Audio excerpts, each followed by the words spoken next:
Donc 2014 a été annoncé pendant la conférence de presse comme l'année de tous les records. Quelles sont les attentes en 2015? J'imagine évidemment un score aussi fabuleux.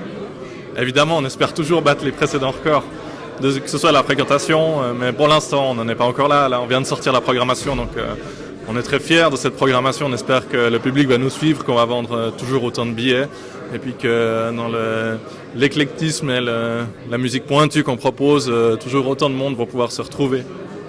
Alors vous êtes très fiers de cette programmation. Parmi les grands noms, les têtes d'affiche, Stéphane Escher, Manu Dibango, Gregory Porter, John Scofield et j'en passe. Quels sont peut-être les artistes dont tu es le plus fier? C'est difficile à dire vu le nombre d'artistes qu'il y a. Je crois qu'il y a plus de 35 artistes qui vont jouer. Je me réjouis de concerts. Je dirais pas que c'est une fierté d'avoir des artistes parce que c'est notre travail de les faire jouer. Mais il y a des concerts que j'en peux plus d'attendre, des découvertes qui sont jamais venues en Suisse, comme Gogo Penguin, un jeune groupe anglais qui va venir défendre son jazz très contemporain, comme Lisa Simone, la fille de Nina Simone, qui a une voix spectaculaire que je me réjouis vraiment beaucoup de découvrir. Et puis sinon les grands noms du jazz comme Brad Meldo, comme Joshua Redman, qui sont toujours à la pointe dans la musique actuelle.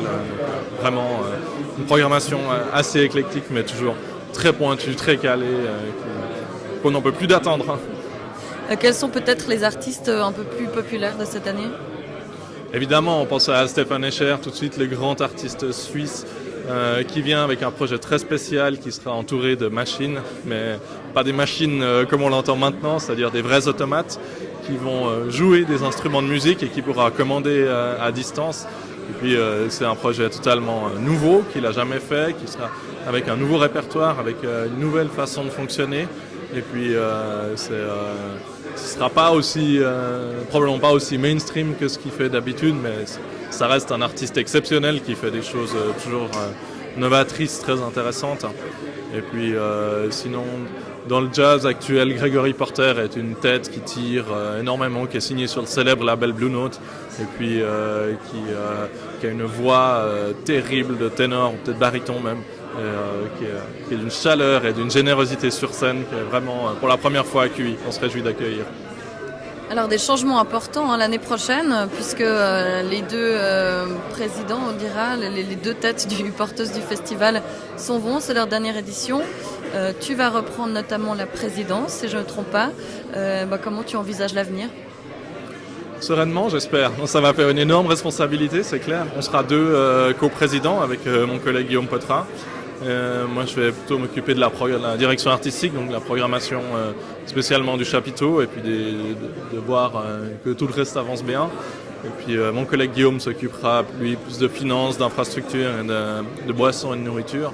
Mais c'est clair que on prépare cette transition quand même depuis quelques temps déjà.